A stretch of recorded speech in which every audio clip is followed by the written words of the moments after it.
Wow, here we are. Good morning. It's another Sunday, day before Labor Day. I hope your summer has been amazing and cool and warm and just everything that summer is and represents, being out, being in the light.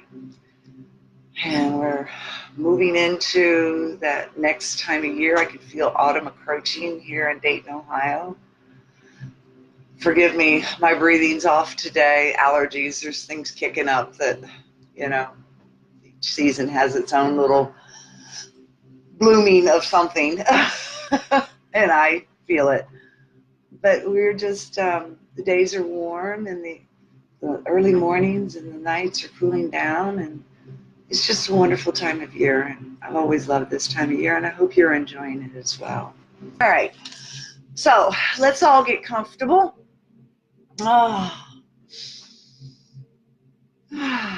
Taking that deep, deep cleansing breath.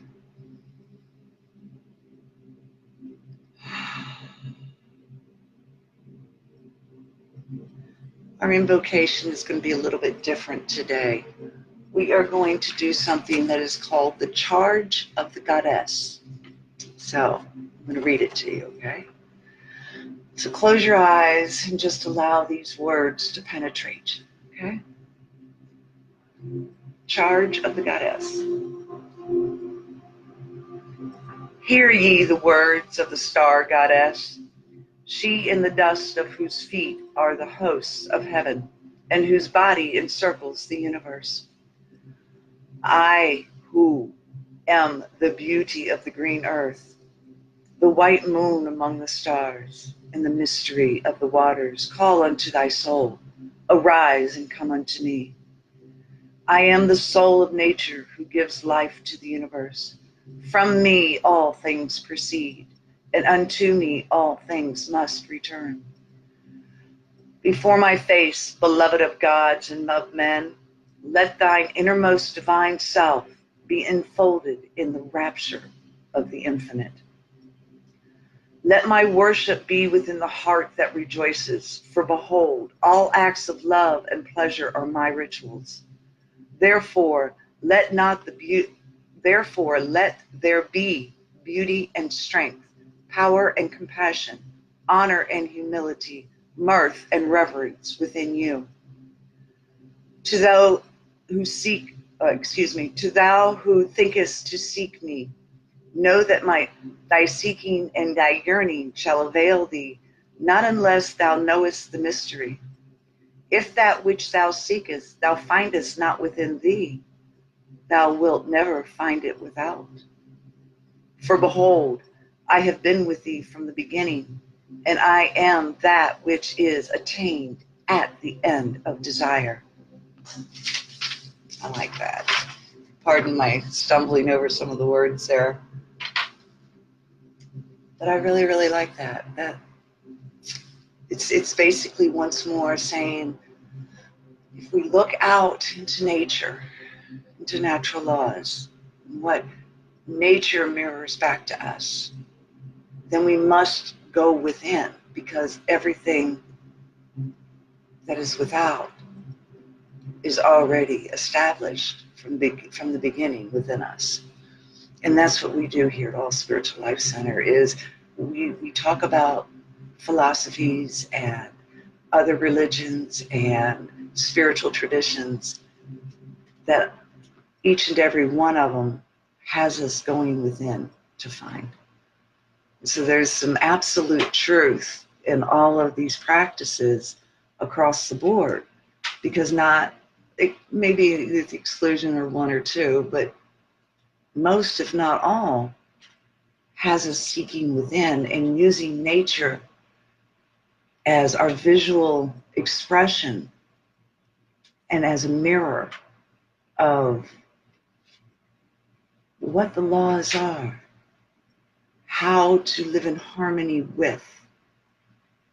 And disharmony only comes when we are so grounded in our beliefs that we leave no room for expansion and possibility. And the possibility and the expansion all must come from within. So it's beautiful. It kind of talks about how, good morning, Amanda. It kind of talks about how the Creator expressed itself outwards, right? And the universes and the dimensions and all life was created from that expression. But where did the Creator begin that expression at? From within inside itself, right? And so it teaches us, it shows us that the expansion of all creation was once a single point within. And it just allowed itself to grow and expand and to seek possibility in all life. It's pretty powerful that we have, if we allow ourselves, we have that perspective to do so. So, all right, we're getting ready to get into our morning healing service. And this is where your brother comes in, Amanda. So Micah is over there meditating a little bit. You ready, Mr. Micah? We'll see you in a little bit when we get into our discussion. Have fun.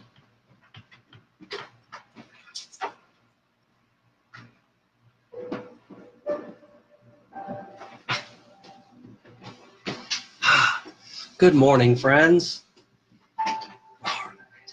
This is probably one of the most important aspects of the service that we do, that and the message that comes from Reverend Michelle. At least to me it is. We accumulate so much what we call psychic debris during the week, because when you think about it, emotion, E equals motion. It's energy in motion, right? And if it's always in motion and always flowing out of us, then how many of us are just walking through spheres that people have left behind and walking through frequencies of things that may feel awesome, or they may feel really icky. Whatever it may be, it's stuff that we just always pick up during the week. So I feel like this is important because it gets us into a place of healing where we can be at our most focused and be at our most present to receive the message of the Creator. Now, let's get ourselves comfortable. Take a big deep breath for me.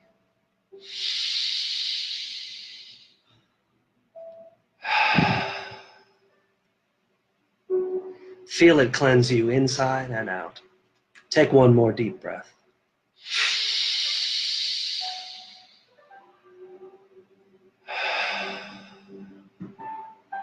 Each breath is like an anchor holding you in this space and time, ready to receive healing waters.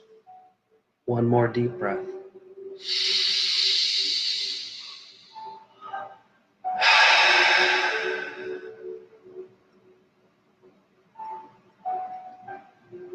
I feel that it's very important to make yourself ready and present in the moment. That this is really the only way that we can receive truth. Truth is not always comfortable. Truth sometimes requires that we change our perspectives and see things from a sight that we may not have wanted to look through before. But truth is absolute and it is ever present. The beauty of it is that it's always there. Truth itself is an absolute because it holds itself in the mind and the heart of the Creator. And if we are in the image and likeness of, then truth resides within us. And it's up to us to peel back the layers of illusion in order to find it.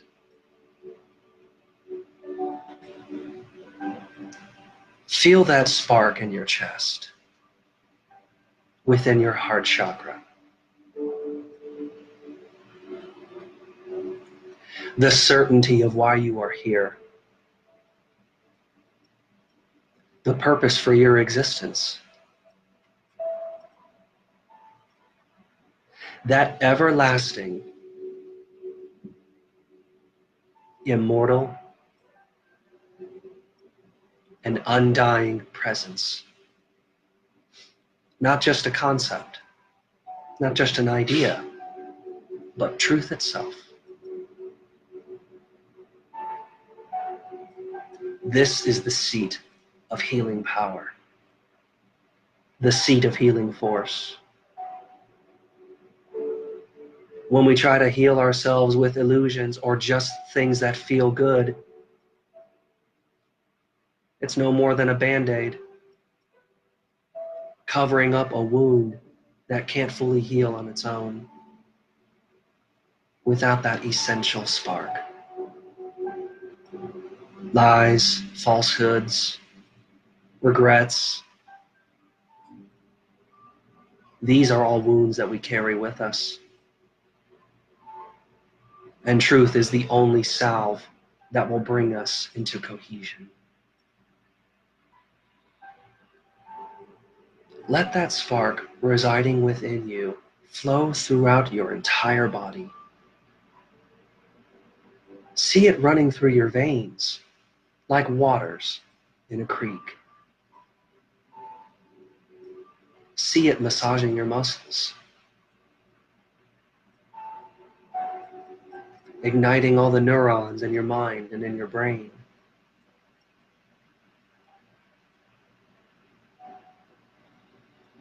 It's in the very breath that you draw in.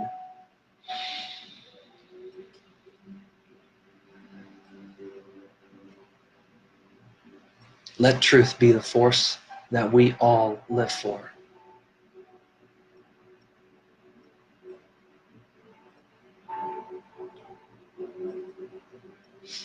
The first part of this prayer is for you. I ask the great unseen healing force to remove all obstructions from my mind and body and to restore me to perfect health. I ask this in all sincerity and honesty, and I will do my part.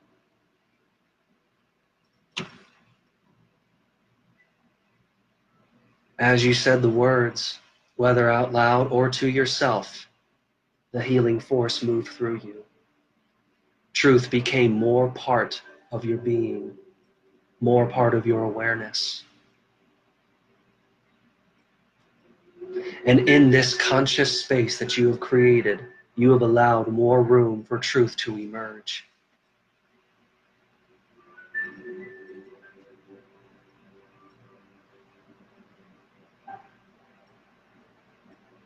Now, as it moves through you and does its work, bring to your awareness those who may be with you or may not be with you that also need some healing.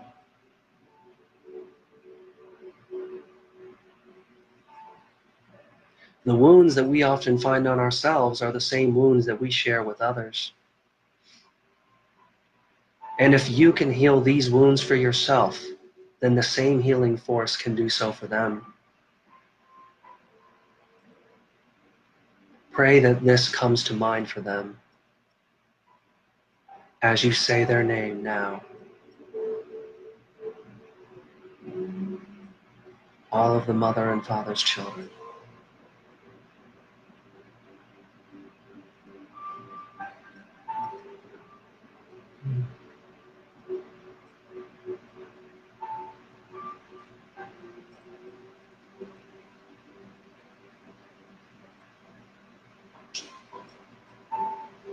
Now this part of the healing prayer is for them.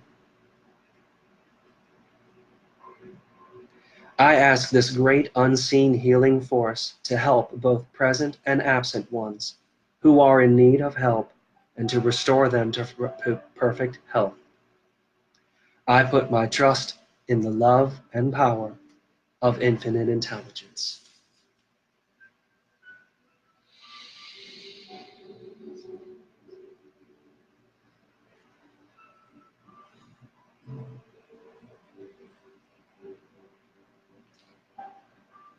Mother and Father, God and Goddess, the infinite spirit of the all that is one and the one that is all. We stand in gratitude for your presence with us, in the knowledge that we can never truly be apart from you, for you live within us.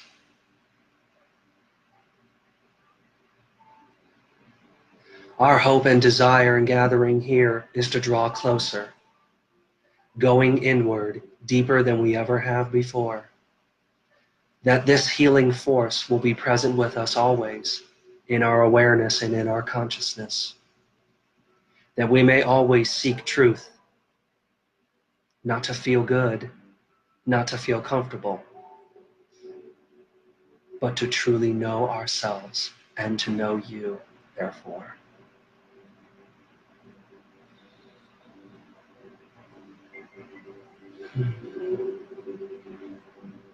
And together we say, so it is, so mote it be, and amen. Thank you all for sharing this healing time with me today. And now, we hand it over to Reverend Michelle to bring us our sermon. That was great, Reverend Micah. Thank you so much. Thank you, Michelle. He is so amazing. Good morning, Vicki. He is so amazing at the healing service. And Spirit was right on. Good morning, Sarah. Welcome. So today, like I said, we're going to take it to another level. Get this away and pull out what we're going to talk about. All right. So today we are going to talk about sacred geometry and how it affects our lives.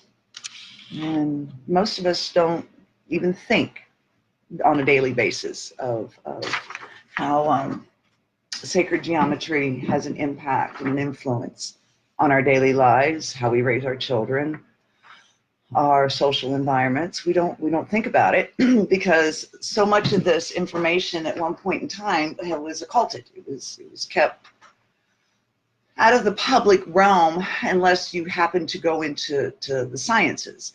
And science and spirituality and science and religion were in psychology, healthcare, none of that was ever meant to be separated. In fact, in the ancient mystery school teachings, all of these things were encompassed under one roof. These were what was considered the magics, okay?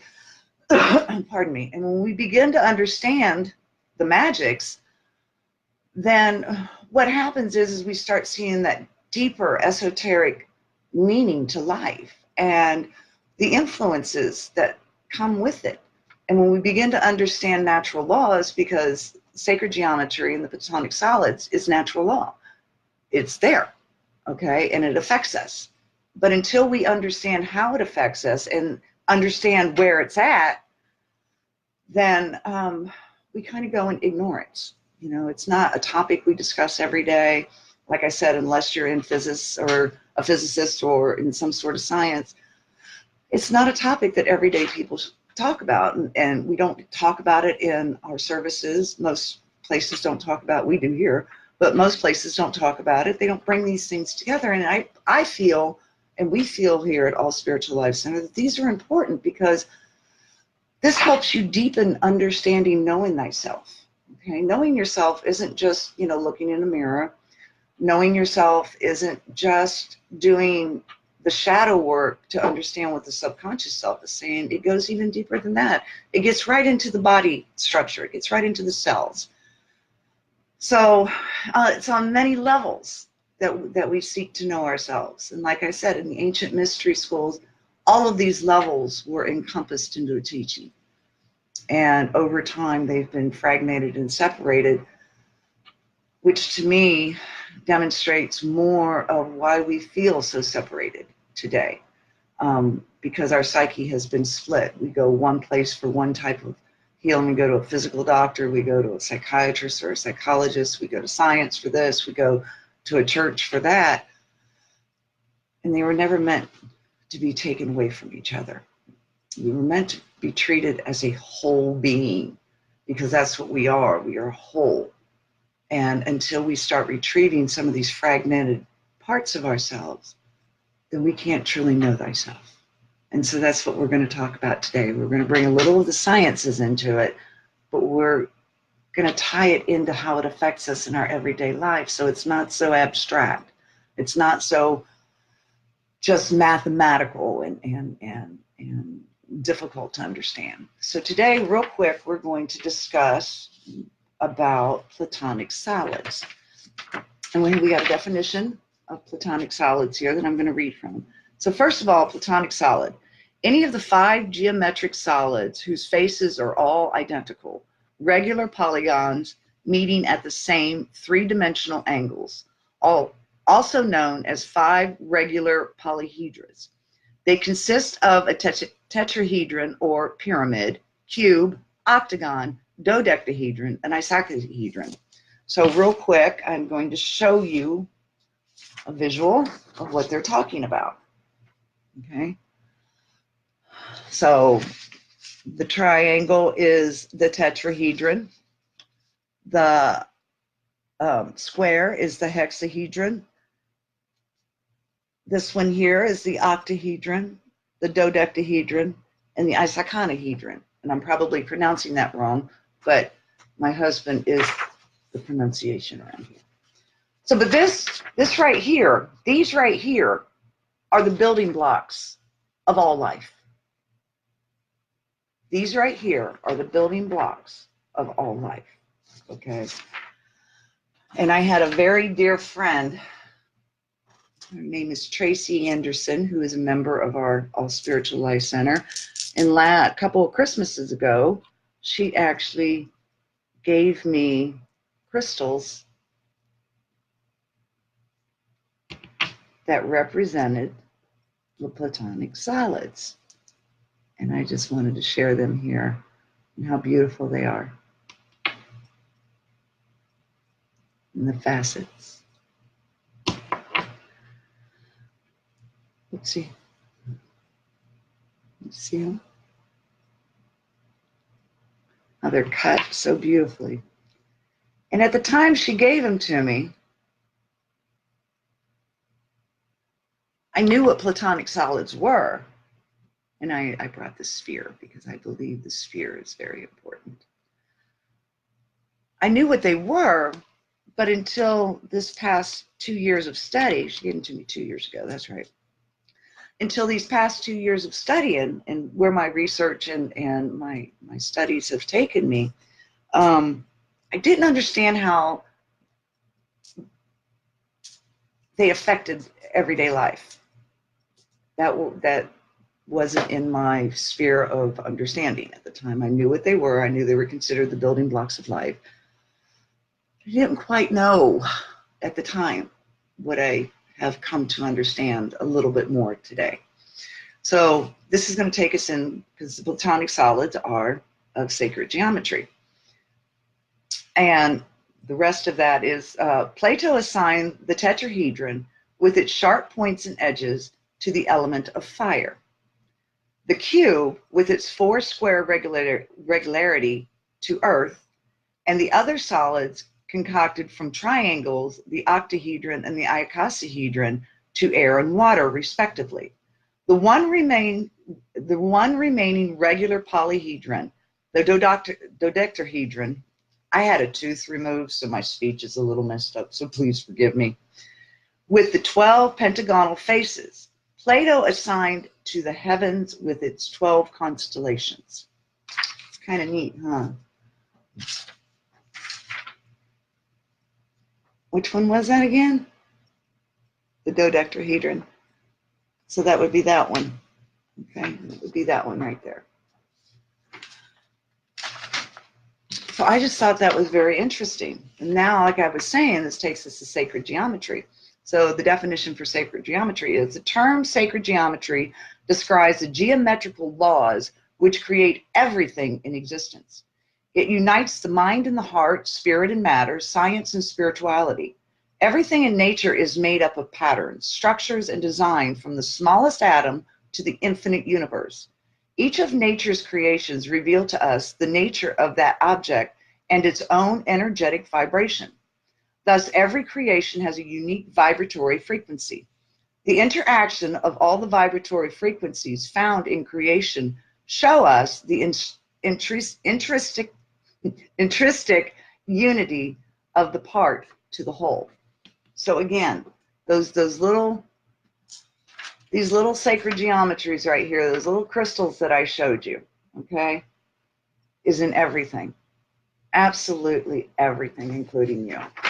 So if, and I can't even say if, since that is true, now we're going to get into how that vibration of those frequencies, of those geometric patterns, how we can use them. Okay. So Micah and I's research yesterday in preparing for this service, we were seeking out, like I said at the beginning, different principles from different spiritual traditions and different religions around the world. And one of the ones that we will be discussing, but not today, I'm just taking a piece of it, is Zoroastrianism. Okay. So, and one of the things that is going to touch on what we're working on today is this one part of their principles. It's number 6. And it's Huravata. Wholeness is the state of perfection, complete well-being, spiritual and physical integrity. It is associated with the element of water. And the reason I'm reading that specific one today is because the human body is over 75% water. Okay? We are over 75% water. And there has been a lot of research as of lately of what these geometric shapes and sacred geometry, how it manifests in water. Okay? So I've got some pictures here that is going to show the different vibrational frequency in the sacred geometry and how we can become causations to bring about an effect in our mind, in our body, and in the world around us. But first, we're going to look at these. And this is what I can't wait for Larry to help us with, because he's getting new software for us so we can do split screen. So I'm excited for that one. But please bear with us today. So what they did is what the researchers did is they took regular, clean, sterile water and put it under a microscope. And what they did is they vibrated different frequencies of words and music, and the water responded with sacred geometry and with chaos. Okay, so this is kind of going in alignment with when we get into the harmony of natural law and when we get into disharmony. Okay, so right here, the first one I'm going to share, I'm going to scoot over a little bit here. The first one I'm going to share is heavy metal music. Now, I've been a lover of heavy metal music for a long time. I'm not condoning it in any way, but the results doesn't lie, okay? And if we're over 75% of water, we may want to think about how much heavy metal music we listen to. This is the first one. This is what the water vibrated into when heavy metal music was played. So can you see that? Kind of like a just little chaotic pattern there, right? And now this one is when words were being screamed at the water that were evil. Okay, look at what that looks like. It's evil. They put these words on the vial, and then they scream at the water. And they scream evil verbiage at the water, and this is how the water responds. And remember, we're 75% water. And then they put this label on the water and screamed, you disgust me. Look at what that looks like. It's yellow and brown, no uniformity to it, no sacred geometry. Look how that looks. Okay, that's you disgust me, evil, and heavy metal music. Now, the next one I'm going to show is what the water moves into when we display love and harmony and positivity. Okay? This is thank you. Look at the difference. Look at the difference between, and these are the same waters, okay? These are the same waters. But look at the difference between you disgust me and thank you. Look how beautiful that is. All right? And then here's another one. Peace. It changes color. It changes formity. It becomes uniformed.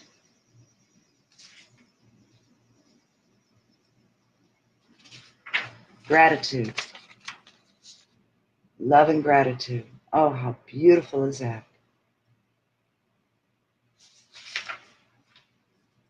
And then this is how we had the heavy metal music.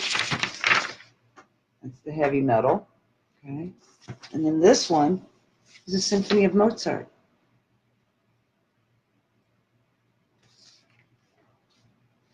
This is when we talk about being eternal and connecting with the eternal divine. Isn't that beautiful? And then here's water crystals before a Buddhist prayer. It's before it. And this is the same water crystal after the Buddhist prayer. Big difference, right? Big difference. So the reason I wanted to show you these examples and talk about sacred geometry is because if we are 75% water, and these are the building blocks, the Platonic solids, the sacred geometry, we are the building, these are the building blocks of all life on the planet, including at the cellular level, okay? Then what happens when we surround ourselves or we think or we speak negative things about ourselves, about the world around us, or when we tune in to the news all the time? We all know that, first of all, most of it's fake news, but we tune into, and what do we get? Constant negativity, negativity, negativity, right? We get caught up in all these political sides, factions, and the arguing back and forth, back and forth, back and forth, right? What do you think that's doing to our bodies? And remember, vibration isn't something seen per se. Okay? Vibration is a frequency that shapes the elements around it. So if we know that the frequency of vibration stimulates the cellular geometries within our DNA, within our bodies, being 75% water, then what effect do you think it's having on us as a whole? Ponder that for a minute. If we're always telling ourselves when we look in the mirror, right, the body responds to the thoughts in our minds, in our heads, okay?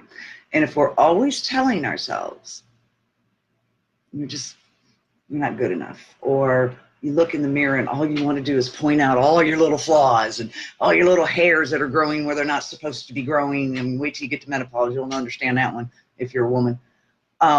Or, how things just aren't so perfect as they were when I was 20 years old, right? If we're constantly looking for the flaw, then we're implanting a pattern in our mind, in our brains, and we're telling through the nervous system from our brains to the rest of the body that you're not good enough, or that you're imperfect, or there's something wrong with you.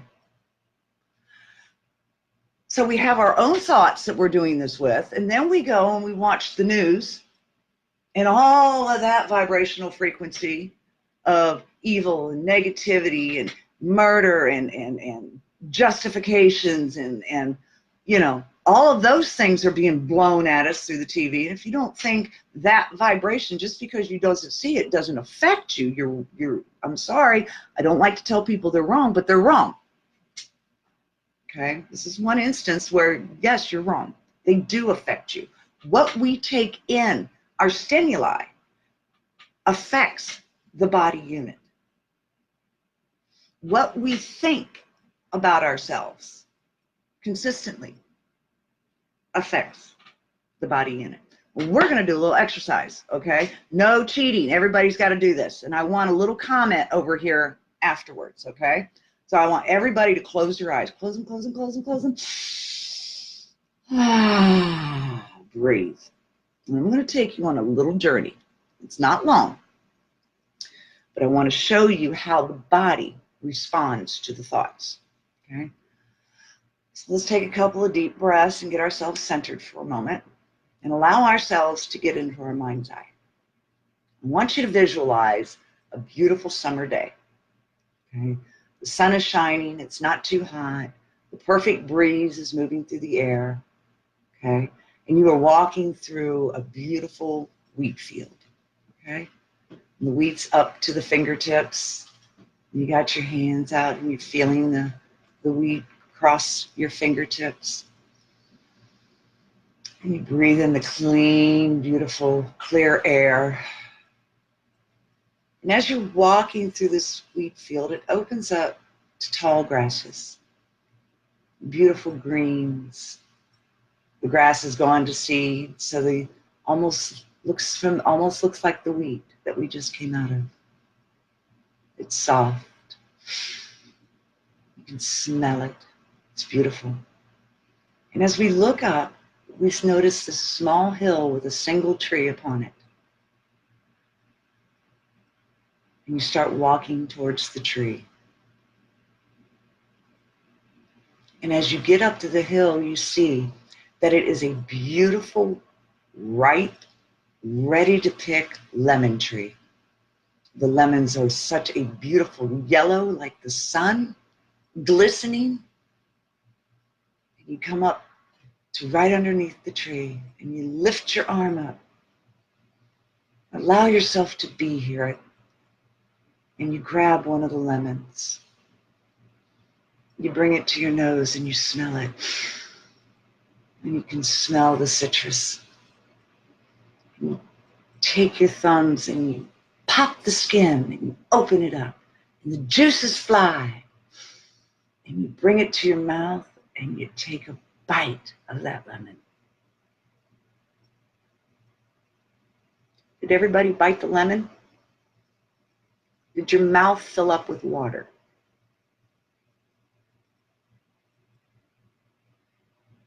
Is there anybody out there? If your mouth filled up with saliva, that is just a demonstration of what we think our body will respond to, okay? We weren't in a field. There is no lemon tree in front of us. Yet when you take the lemon, you break it open and you bring it up to take a bite, your mouth will automatically squirt with just, exactly, Renee, with just the thought.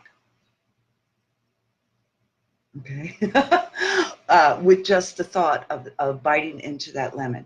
So if we can visualize a lemon tree and we can use our imagination to take a bite of that lemon tree, but in the real physicality of us, that body responds. How do you think your body, because not every response is going to be so stimulating, okay? But how do you think your body is responding to the news or the music that you listen to or the words that you say about yourself and the world around you? And since all of us, okay, in the human body, the body is 75% water, what do you think This is where we got to take some personal responsibility, okay? What do you think your thoughts about other religions, about other people's choices, about other people's views, when you lay in the negative side, when you want to justify yourself being right and them being wrong, how do you think that vibrational frequency that you're sending out is not only doing to you, but how are you contributing to the hate in the world? And we all say, yeah, wouldn't it be nice if everybody could love one another? Well, of course it would. Of course.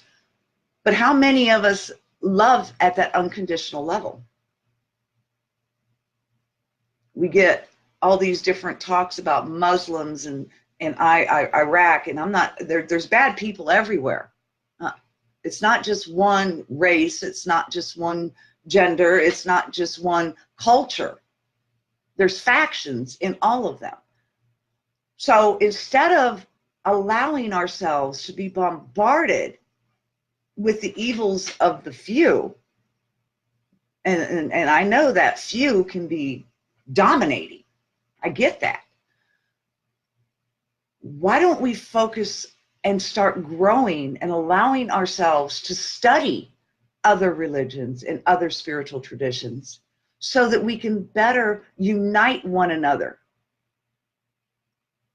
and begin to allow ourselves to open at the top to possibility of communication and understanding from a different perspective, one that you may not have looked at before. No one says you have to change your mind. Just change how you view it. Try looking at it through a different lens. You don't have to take it on as your belief, but find the common ground. What are the similarities? Here's the similarity of what we're discussing today. The similarity is every single one of us and every single piece of life upon this planet has sacred platonic solids in it, has sacred geometry in it. Our bodies, our cells at a cellular level, at a quantum level, are sacred geometries. And I wish I'd have printed some of those out. I didn't do it. Maybe I'll do it at a later one. Okay?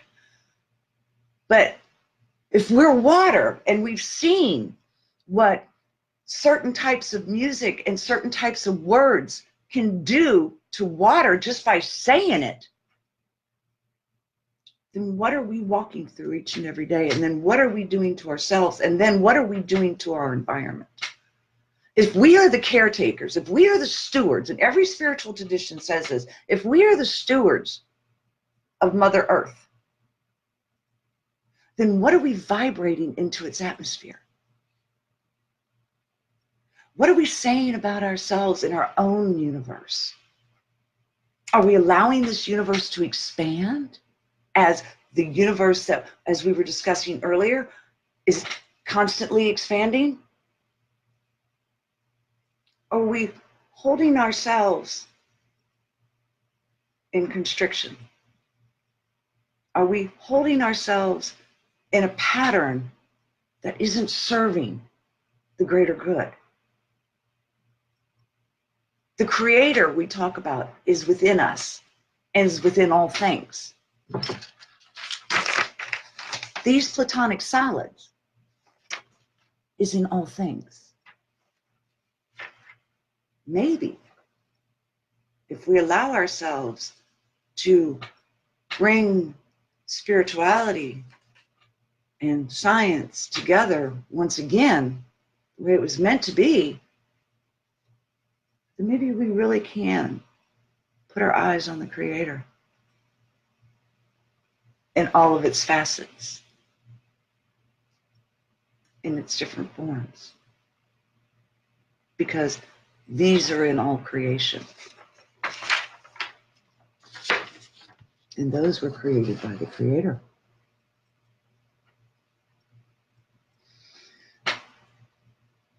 At the quantum level,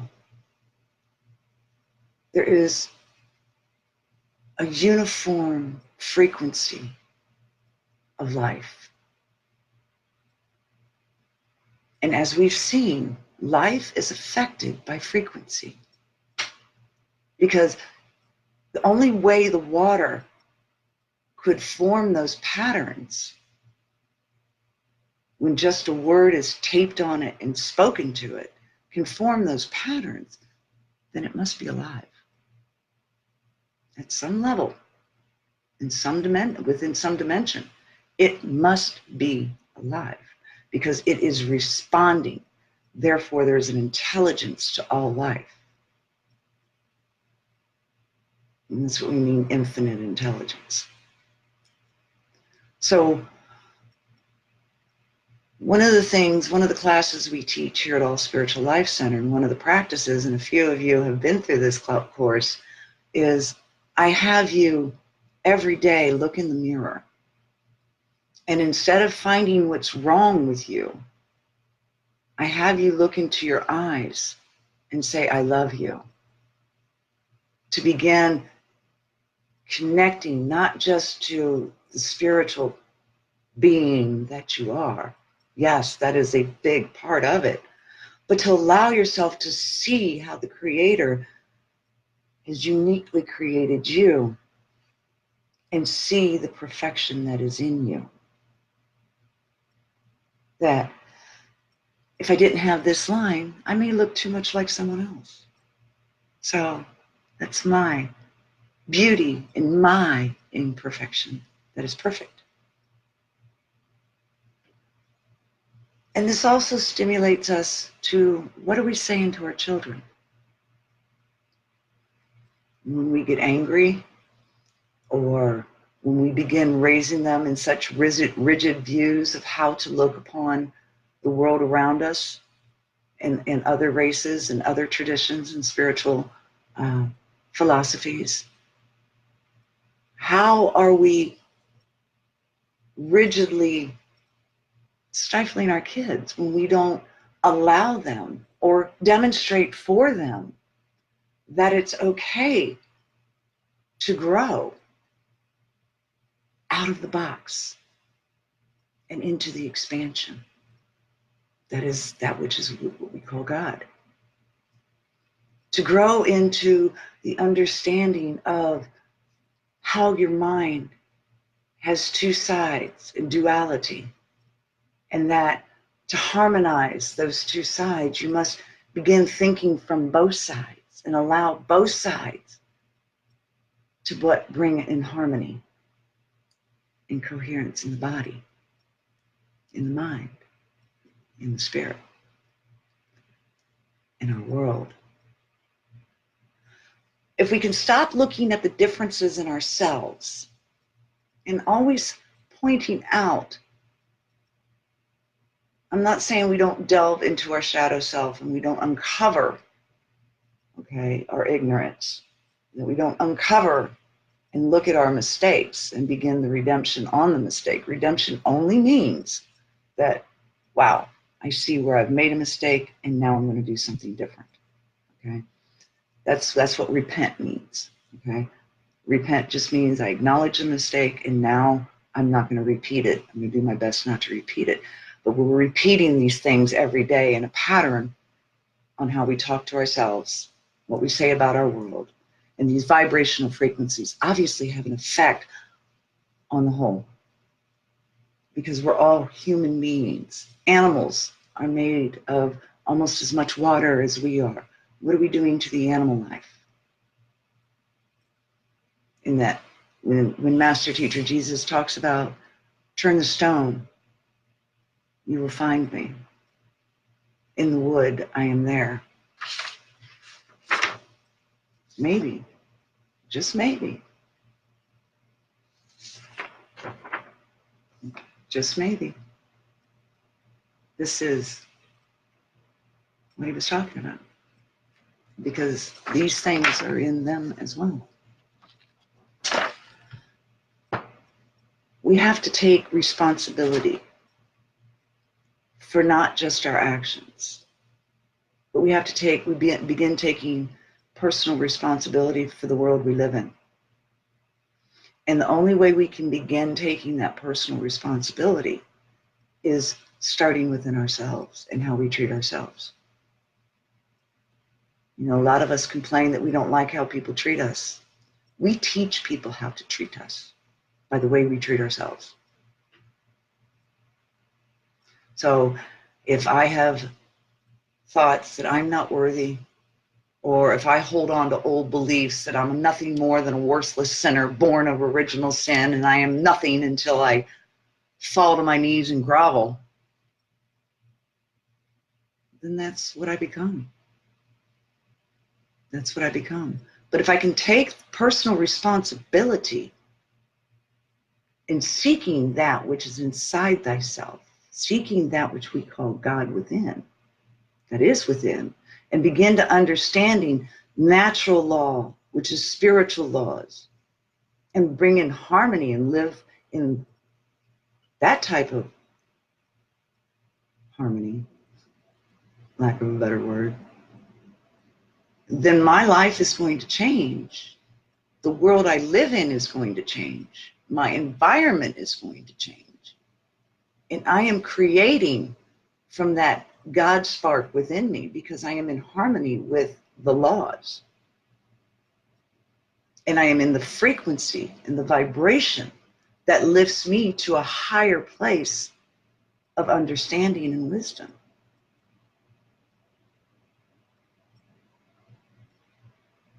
And that's a responsibility as caretakers of this planet.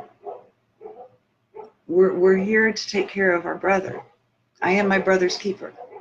We are the stewards of the planet Earth. Let's start acting accordingly. Let's start treating our neighbors and other cultures and other religions openly. And that means getting out of our comfort zone and exploring maybe their traditions and seeing the similarities. Find the love within you, the unconditional love for yourself, and then let that be what lives you. Love you with all of your imperfections. Love you with all of your uniqueness. Love yourself enough to go into your darkness and uncover the unconscious shadows that are creating the patterns in your life. Love that God within you jealously. Not in the negative sense, jealously, but yes, that is my first and foremost love because that is what lives me. And if that's what lives me, that is what I spill over. And that is what creates my outer world and brings me into harmony and unison with all of nature and its creation.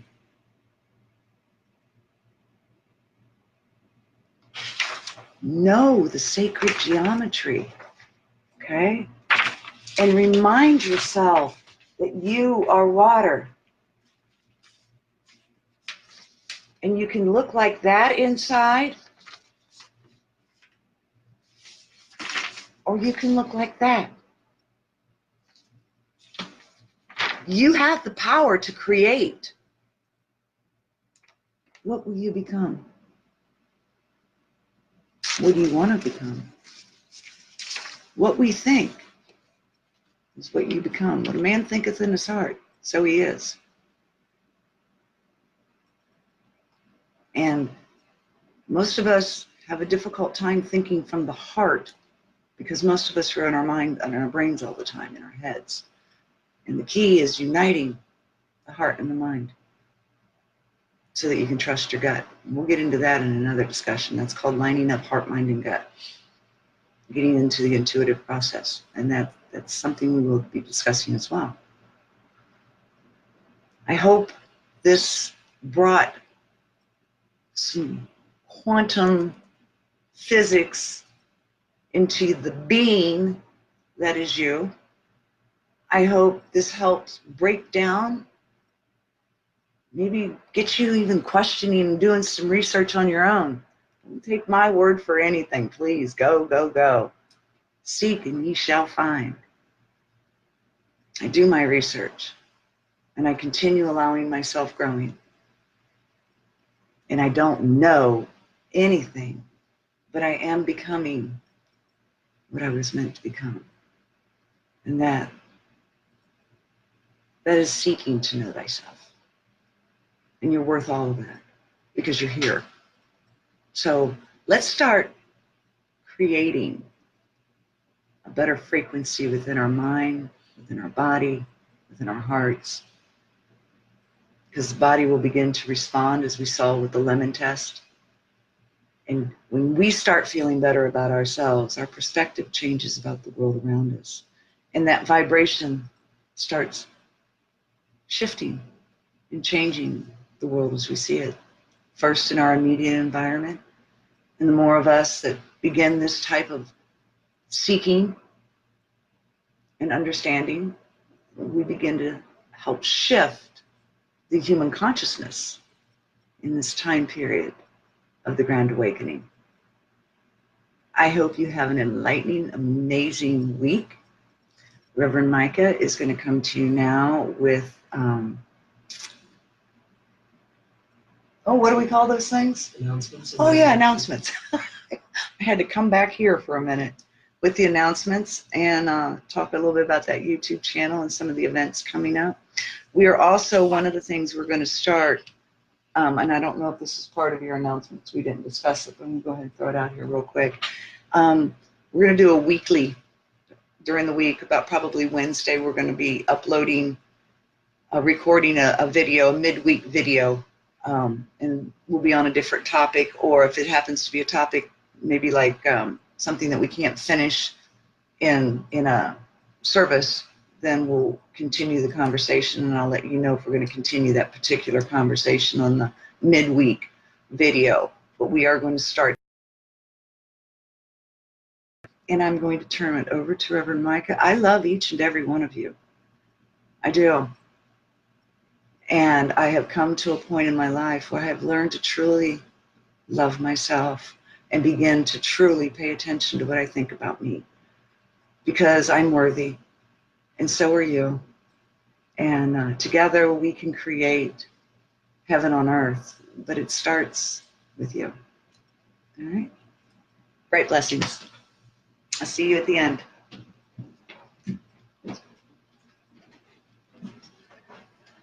All right. Hello again, everyone.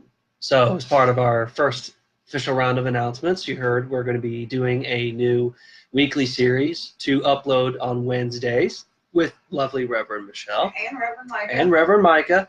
And the next announcement is pretty soon. We are going to be having our next All Spiritualist Message Night, which is happening September 20th at the Center for Spiritual Living from 6 to 9 p.m.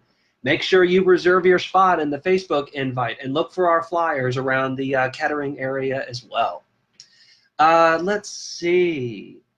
As also the next part of our announcement, after the sermon is completed, and while we are actually doing this, what we actually wanted to do is help engage more of our audience with these videos.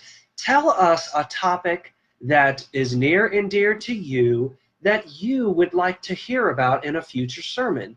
We can't guarantee that it'll be the next week's sermon or the one after that, but we will find a time and a Sunday to fit your topic in that you want to hear the most about. And if there's a general consensus among all of you on a singular topic, that's fine. If you got a broad range you'd like to hear about, pick one that is very much more important to you. That is like, what's number one on your list that you would like to hear a sermon on? Put it in the comment section here, and when we make the post, if you don't get to do it here, put it in the comment section of the post for this video. I will be personally reviewing those, and we'll be collecting them, and whatever we feel like that we can introduce very soon or what might take more work, we will get to it. But that's how we want to draw you all in, because this is your church. It's not just ours. So what message that you would like to hear, what topic is, very intriguing to you, share it with us. We will fit it in. And I believe that covers it for our announcements. Go ahead and give a little clue on the October event. Yes. And in October, we are planning the schedule for readings in the park. We were trying to do it in July, but in